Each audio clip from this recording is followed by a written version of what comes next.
মধ্যপ্রাচ্যে যুদ্ধ পরিস্থিতি ও তীব্র উত্তেজনার কারণে বাংলাদেশ থেকে ওই অঞ্চলের সব ফ্লাইট স্থগিত করা হয়েছে।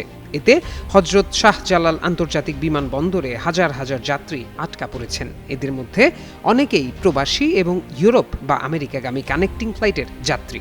শনিবার রাত 11:30টায় প্রবাসী কল্যাণ ও বৈদেশিক কর্মসংস্থান মন্ত্রী আরিফুল হক চৌধুরী বিমানবন্দর পরিদর্শন করেন। তিনি আটকা পড়া যাত্রীদের সঙ্গে কথা বলেন এবং তাদের জন্য নেয়া সহায়তা ব্যবস্থা তদারকি করেন।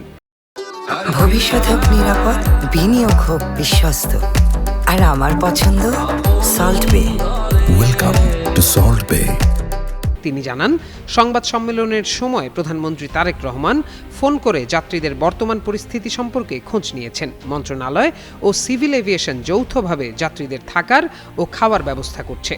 আরিফুল হক আরও জানান, মন্ত্রণালয় 50 জনের থাকার ব্যবস্থা করেছে, আর সিভিল এভিয়েশন আরও 800 জনের থাকার ব্যবস্থা নিশ্চিত করেছে।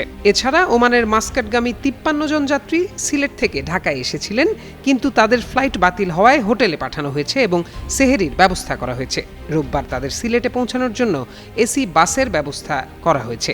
ইরান সহ মধ্যপ্রাচ্যের দেশের আকাশ সীমা বন্ধ হওয়ায় শনিবার বিকেল থেকেই ঢাকা থেকে সব ফ্লাইট বাতিল করা হয়েছে। পরিস্থিতির উন্নতি না হওয়া পর্যন্ত ফ্লাইট চলাচল অনিশ্চিত রয়েছে।